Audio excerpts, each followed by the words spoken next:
할렐루야. 지금 여기 우리 주님이 함께 하신 줄로 믿습니다. 할렐루야 찬양대의 찬양을 우리 주님께서 기뻐 받으신 줄로 믿습니다. 임마누엘, 늘 주님이 우리와 함께 하신다. 주님과 날마다 동행하는 인생 최고의 복을 누릴 수 있는 우리 모두 될 수 있게 되기를 주님의 이름으로 축원합니다. 어떤 사람이 이런 말을 했습니다.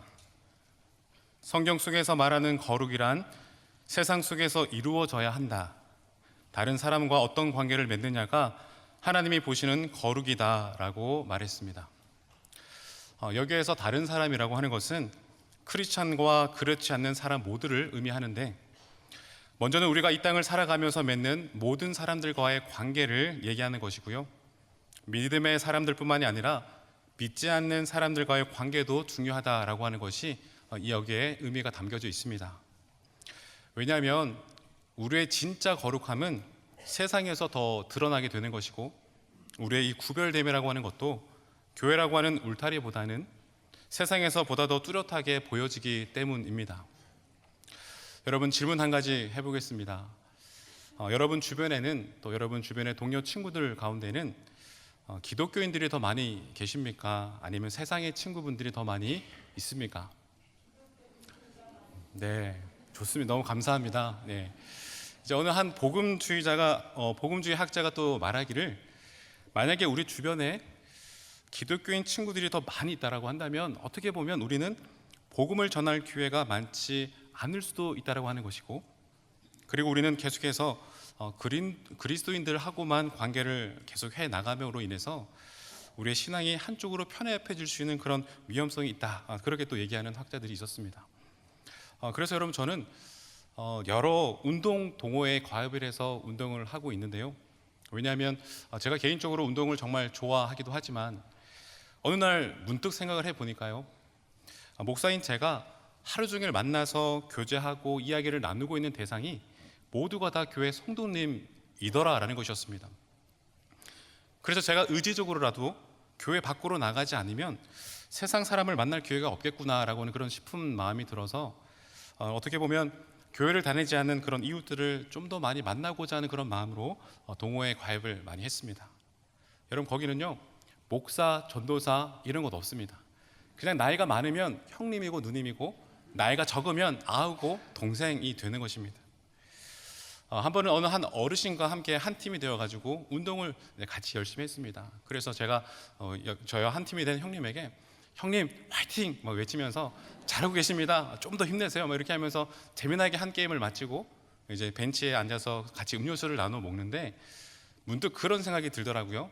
연세가 한 몇쯤 되셨을까 싶은 마음이 들어서, 형님 혹시 금년에 연세가 어떻게 되십니까? 라고 물어봤더니 저희 아버님과 동갑이시더라고요. 동호회가 이런 곳이더라고요. 그래서 제가 처음에 동호회 갔을 때를 생각해 보니까 약간은 조금 제가 동물원 안에 있는 그런 정말 신기한 어떤 동물을 바라보는 것처럼 저를 보는 듯한 느낌을 받았습니다. 왜냐하면 교회 다니는 사람이 이 동호회에 온 것도 좀 신기한데, 그것도 지금 목사라고 하는 어느 한 인간이 지금 내 가까이 옆에 있는 것 아니겠습니까? 그의 생애 처음으로 이 목사라고 하는 존재를 가까이에서 경험하게 되어지는 그런 신기한 분위기였습니다. 모두가 다 뭐 형님, 누님 그렇게 하면서 아우 잘 지냈는데, 그래 너무나 다 좋은 것만은 아니죠. 솔직히 다 좋기만 했던 것은 아니고요, 순간순간 어려운 순간들도 많이 있었는데요, 기독교의 핵심이 사랑과 섬김 아니겠습니까? 그래서 제가 목사인 것이 딱 오픈되어지는 순간, 여러분 그때부터는요, 남들보다 저는 더 몇 배로 더 뛰어다녔어야 했습니다.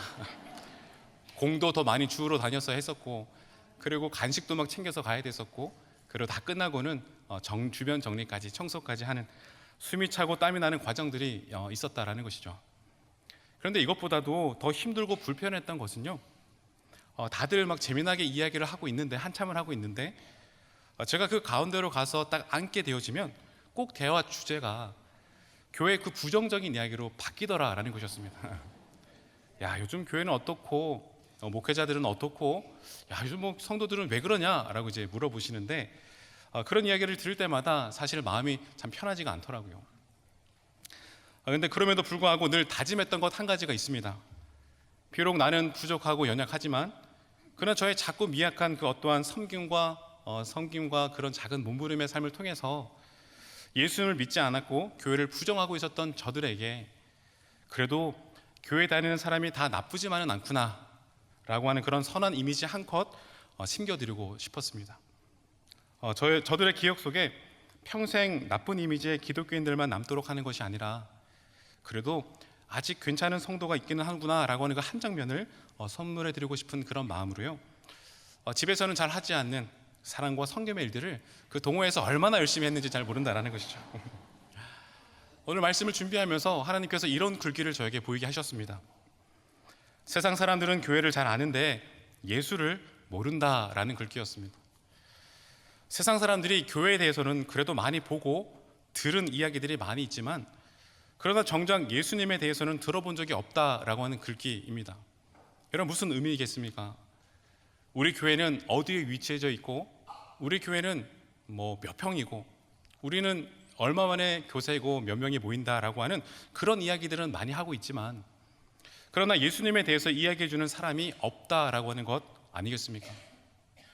사랑하는 영락의 성도 여러분, 여러분의 모든 삶의 자리마다 영락교회에 대해서 자세히 설명하고 자랑하는 것도 너무나 중요하지만 여러분, 그러나 여러분이 날마다 만나고 교제하는 모든 주변 이웃들에게 하나님 그 사랑에 대한 이야기를, 그리고 예수님에 대한 이야기를 많이 전해줄 수 있는 그런 믿음의 모든 권속들 되어지기를 주님의 이름으로 축원합니다. 그래서 여러분, 저는 동호회 갈 때마다요, 마치 선교지를 간다고 하는 그런 생각으로요, 오히려 더 당당하게 가려고 하고 있습니다. 저들이 궁금한 것도 얘기해주고 예수님에 대한 이야기도 많이 해주고자 하는 그런 노력 가운데 지금 있는 중에 있습니다. 사랑하는 여러분, 우리 하나님은요, 우리가 교회 안에서만, 그리고 신앙 공동체 안에서만 갇혀 지내길 원하지 않으십니다. 우리가 늘 만나는 그리스도인들하고만 교제하기를 원하시는 것이 아니라요, 세상의 많은 사람들, 그러니까 여러분의 동네, 아랫집, 윗집, 옆집, 이웃들과 더 잘 어울려 지내면서 그렇게 선한 복음의 영향력을 흘려보내기를 원하시는 분이시다라고 하는 사실을 우리가 반드시 말씀을 통해 기억할 수 있게 되기를 도전합니다. 그런 하나님의 뜻이 사도행전 1장의 말씀에 뚜렷하게 잘 나타나 있는데요, 우리가 정말 그동안 많이 암송해 보았던 말씀이기도 합니다. 예수님께서 하늘로 승천하시면서 제자들에게 뭐라고 명령하셨습니까? 제가 사도행전 1장 8절의 말씀을 읽어드리겠습니다. 오직 성령이 너희에게 임하시면 너희가 권능을 받고 예루살렘과 온 유대와 사마리아와 땅끝까지 이르러 내 증인이 되리라 하시니라. 아멘. 내가 승천한 후에 성령이 너에게 임할 것인데 너희가 성령으로 충만함을 입으면 땅끝까지 이르러서 내 증인이 되거라 라고 하는 그런 명령을 우리 가운데 주셨습니다. 여러분, 이후에 정말 예수님 말씀하신 그 약속대로 사도행전 2장에 성령님이 임하십니다. 마가 다락방에 모여서 기도했던 120명의 사람들에게 성령이 하늘로부터 바람처럼 임했습니다. 이제 그들의 사명은요, 예수님 분부하신 그 명령대로 이스라엘 전 지역으로 흩어져서 나아가는 것이었고요, 가는 곳곳마다 땅끝까지 이르러서 예수님의 증인으로 살아가는 것이었습니다. 여러분, 근데 문제는 제자들이 그 예루살렘 안에서 떠나지 않으려고 했다는 것이죠. 이유는 단 한 가지였습니다. 성령의 충만한 역사가 그 예루살렘 땅을 가득 덮어버린 지금 여기가 너무나 좋았기 때문이죠. 여러분, 이후의 말씀에도 계속 보시면 베드로가 한 번 설교할 때마다 막 3,000명씩, 막 5,000명씩 주님께로 돌아오는 그런 변화를 저들이 지금 두 눈으로 확인할 수 있는 그런 땅 예루살렘 아니겠습니까? 이것뿐만이 아닙니다. 복음을 선포하고 나면서부터 안전병이었던 사람이 벌떡 일어나는 그런 기적이 가득했던 땅이었고요, 신앙 공동체 안에서는 서로가 서로의 물건을 통용하고 자기의 재산과 소유를 팔아가면서 필요한 사람들에게 나눠주고 함께 공유하는 사랑이 넘치고 은혜가 넘치는 땅이 바로 예루살렘 땅이었다라는 것입니다.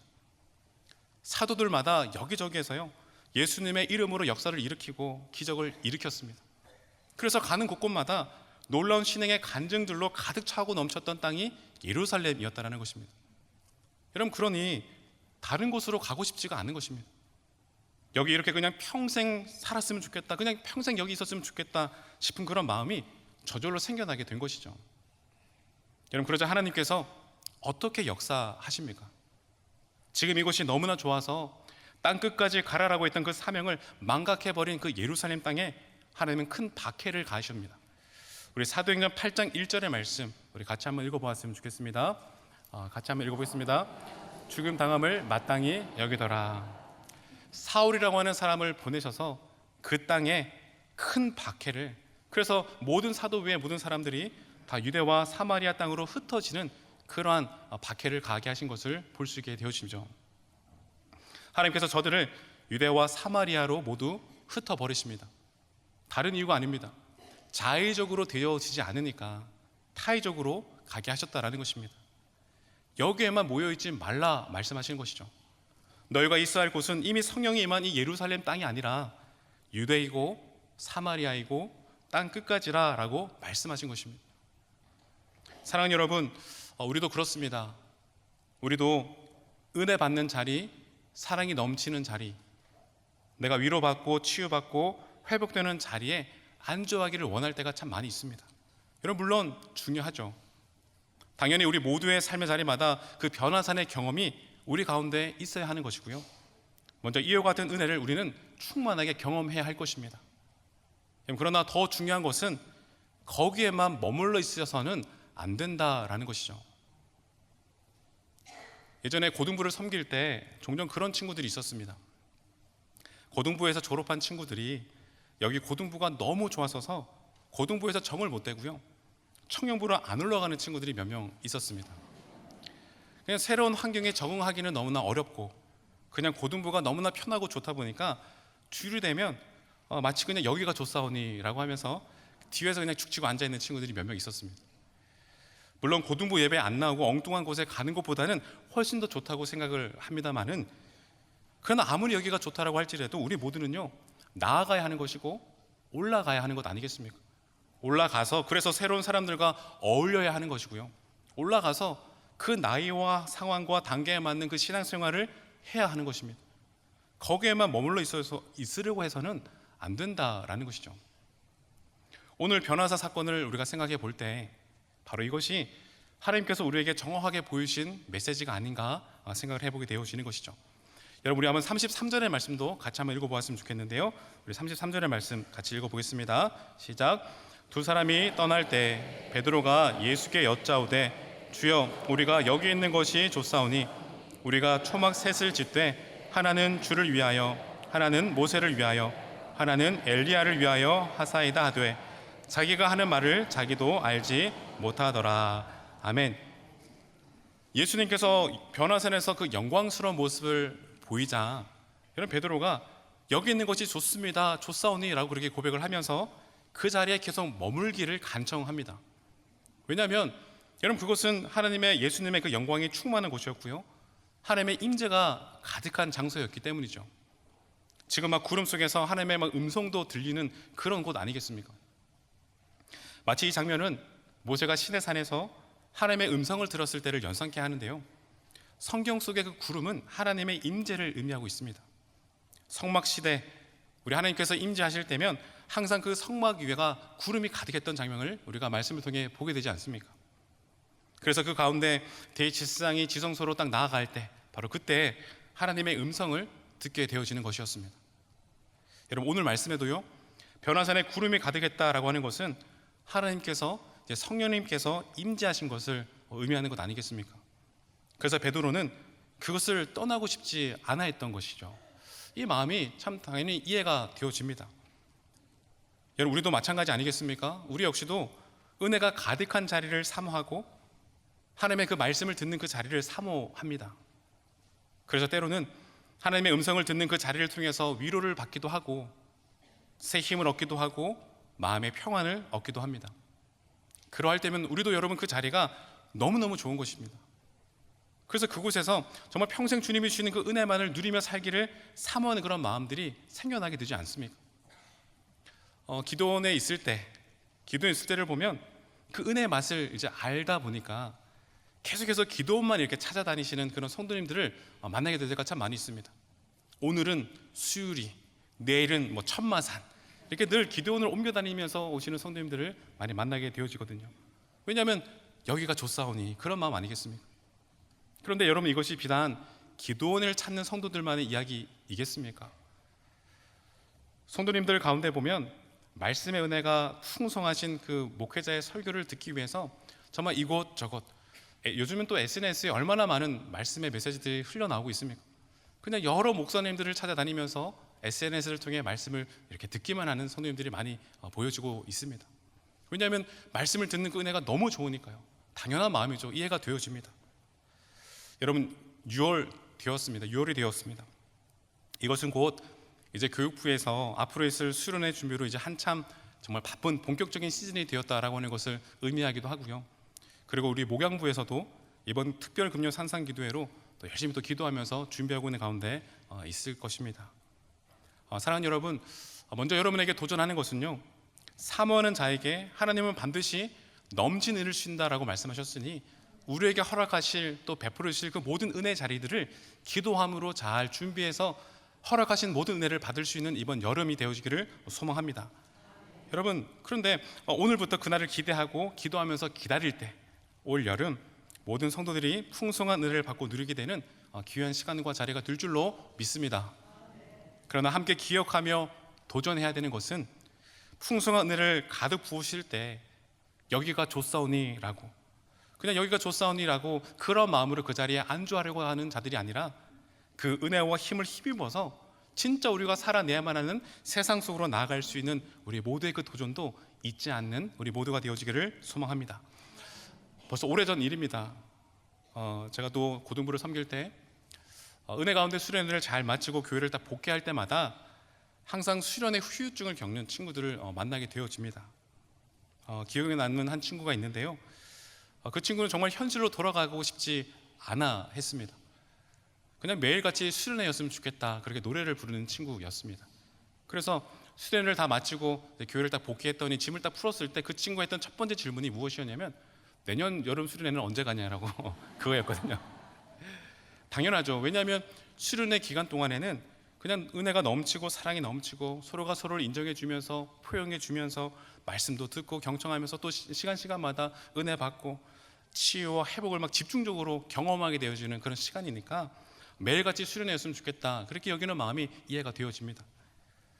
수련회가 끝나면 이제 당장 현실일 터인데 그가 돌아가야 하는 그런 현실에 남아있는 제목들을 생각해 보면 당장에 그동안 밀려있는 학원의 스케줄, 그리고 학원에 해서 가야만 했던 예습해야 되는 그런 또 숙제들, 그리고 집에서 기다리고 있는 엄마의 수많은 잔소리들, 그런 것들을 생각하니까 가만히 있어도 그냥 압박이 되어지고 스트레스와 부담이 밀려오는 것 충분히 이해가 되어집니다. 근데 여러분, 우리가 은혜 받는 것 너무 중요하죠. 그리고 은혜를 받은 은혜를 나누는 것도 너무나 중요하지만 변화산과 같은 은혜의 환상에만 머물러 있어서는 안 된다라고 하는 것을 우리가 또한 기억하기를 원하는 것입니다. 여름 수련회, 산상 기도회 모여서 예배하는 것도 너무나 중요한데 모이기만 해서는 안 되는 것이고요. 그때 부으실 그 은혜만 줬사오니 그것만이 우리 또한 목적이 되어서도 안 될 것이다 라는 것입니다. 그동안 우리 하나님께서 한국교회 가운데 그리고 우리 모든 각각의 개인의 성도님들 가운데 얼마나 넘치도록 과분한 은혜를 베풀어 주셨습니까? 그런데 한국교회가 우리 믿음의 성도들이 세상 가운데 힘을 잃어버리는 그 이유는 무엇 때문이겠습니까? 나아가질 않으려고 하기 때문 아니겠습니까? 그냥 여기가 좋사오니, 나만 풍성한 은혜 받기를 원하는 것이 좋사오니라고 했던 그 마음이 세상 가운데 영향력으로 다가가지 못했던 그런 모습들을 우리가 생각하게 되어집니다. 사랑하는 여러분, 반드시 기억하십시오. 날마다 예배의 자리로, 풍성한 은혜 자리로 모이는 그 이유와 목적이 그 예배의 자리, 그 은혜 자리를 통해서 우리 모두가 다시금 정말 각자의 그 삶의 현장으로 더 힘차게 나아가기 위함이다라고 하는 사실을 우리가 잊지 않게 되기를 소망하는 것입니다. 여러분들, 그래서 37절의 말씀을 한번 눈으로 보십시오. 이튿날 산에서 내려오시니 큰 무리가 맞을새로 말씀은 시작되고 있지 않습니까? 예수님은 제자들을 데리고요, 변화산에서 내려오셨다라는 것입니다. 베드로가 제안했던 것처럼 정말로 초막셋을 짓고 예수님은 그곳에 머물지 않으셨다라는 것입니다. 오히려 예수님은요, 하나님의 영광이 충만했던 장소, 성령의 임재가 가득했던 그 자리를 떠나서 산 아래로 내려오신 것이죠. 그리고는 예수님과 제자들 산 아래로 내려오자마자 귀신 들려서 죽어가는 그 아들을 둔 사람을 만나게 된 것 아니겠습니까? 여러분, 결국 변화산 아래에서 이 만남을 통해서 예수님께서도요, 변화산에서 내려오신 그 이유를 의도적으로 우리 모두에게 말씀해 주신 것인데, 제자들이 있어야 할 자리가 어디인가를 우리에게 보여주신 것 아니겠습니까? 그렇습니다. 여러분, 우리 믿음의 성도들의 자리는 악한 영의 다스림으로 고통받는 자들과 세상 한복판에서 함께 살아가는 것임을 보여주고 계신 것입니다. 믿지 않는 동네 이웃 그 중심 한복판에서, 그리고 믿지 않는 친구들과 함께 살아가도록 부르신 것이고요, 우리가 증인으로 살아가야 될 바로 그 자리가 유대와 사마리아와 땅 끝까지였다라고 하는 사실을 우리가 오늘 말씀을 통해 다시금 마음으로 새길 수 있게 되기를 원합니다. 산 위에서 안일하게 있는 것이 아니라 산 아래에서 어떻게 살아가야 할지 치열하게 준비하고, 때로는 함께 경쟁하고 함께 부딪히면서 그 세상 속에서 말씀으로 살아내야 할 줄로 믿습니다. 누가복음 9장 2절의 말씀에 보면 예수님께서는 12제자를 부르셨고요, 결국 그들을 세상으로 보내시지 않았습니까? 뿐만 아니라 누가복음 10장 1절의 말씀에도 보면 예수님은 70인의 제자들을 역시 훈련을 시키신 다음에 각각 둘씩 짝지어서 세상 마을로 보내신 그 예수님의 모습을 우리가 또 볼 수 있게 되지 않습니까? 예수님께서 제자들을 부르시고 훈련시키신 것은 내 보내시기 위함이었다라는 것입니다. 세상으로 보내기 위함이셨던 것이고요, 세상 속에서 성령의 열매를 맺기 명령하셨다라는 것입니다. 여러분, 때문에 우리들은 자꾸 뭉쳐 있으려고만 해서는 안 된다라는 것이죠.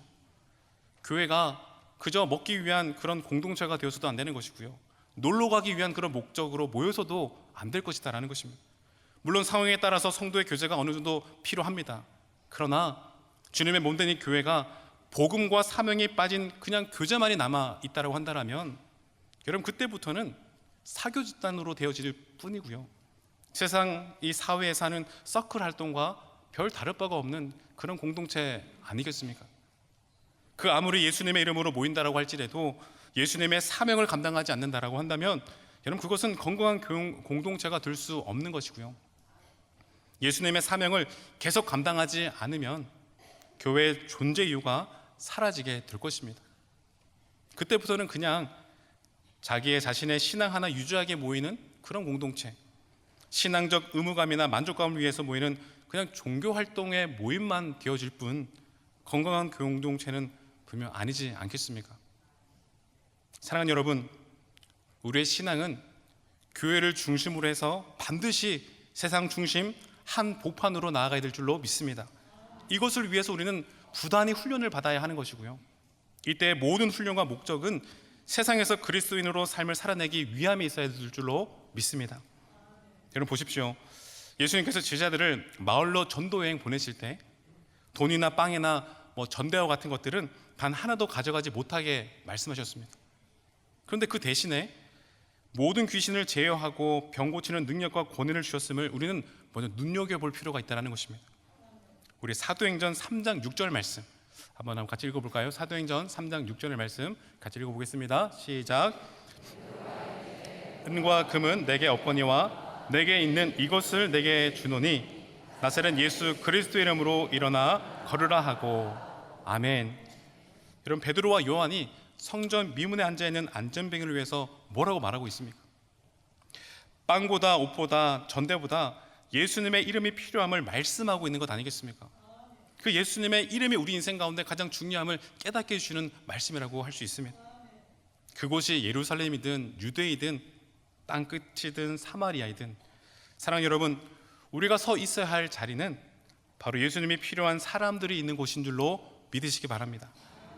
이 시대를 살아가는 우리들에게 필요한 것은 돈이나 빵이 아닌 예수님의 이름을 믿는 그 믿음인 줄로 믿습니다. 변화산 이후 제자들 귀신 들린 아이들을 고치지 못했습니다. 그 고치지 못한 이유가 무엇일까? 여러분, 다른 이유가 아니죠. 여러분, 말씀 밑에 41절의 말씀을 한번 눈으로 보십시오. 제가 읽어드리겠습니다. 예수께서 대답하여 이르시되 믿음이 없고 패역한 세대여, 이렇게 책망하고 있는 것을 우리가 보게 되지 않습니까? 제자들이 그 아파하는 이웃들을 고치지 못했던 것은 능력이 없어서가 결코 아니었습니다. 믿음이 없었기 때문이죠. 베드로와 요한이 능력이 있어서 그 안전뱅이를 고친 것이 아니라 저들 또한 믿음으로 고친 것 아니겠습니까? 돈을 요구하고 먹을 것을 요구한 그 사람을 예수님의 이름을 그 믿는 믿음으로 고쳤다라는 것입니다. 예수님께서 이 땅에서 수많은 사람들을 고치실 때마다요, 항상 마지막에 마치 공식처럼 하신 말씀이 있습니다. 믿음이 너를 구원하였다라고 하는 말씀.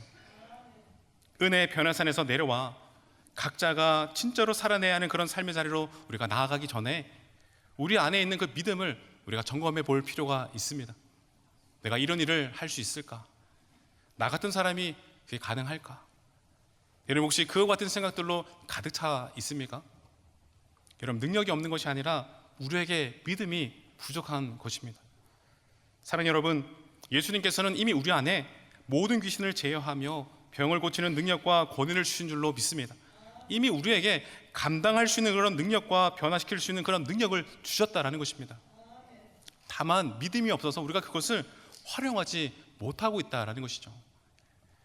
그런 말씀을 정리하겠습니다. 우리는 언제까지나 그냥 이 변화산에서 여기가 좋사오니 라고만 할 수는 없을 것입니다. 땅 끝까지 나아가야 하는 것입니다. 가서 우리의 믿음을 발휘해야 할 것입니다. 내가 누구를 보내며 누가 우리를 위해 갈고 그렇게 묻고 찾으실 때 이사야처럼 주님 내가 여기 있습니다, 나를 보내주시옵소서, 우리가 그렇게 외쳐야 하는 것입니다. 그와 같은 믿음의 선포가 여러분의 진짜 삶의 현장 가운데 넘쳐나야 할 줄 믿습니다. 믿지 않는 가정으로 주님 나를 보내주시옵소서, 믿지 않는 친구들에게 나를 보내주시옵소서, 믿지 않는 그 땅을 위해 나를 보내시고, 특별히 우리 나라만을 위해서 기도하는 것이 아니라 우리 북한 동포들을 위해서도 기도하게 하여 주시옵소서.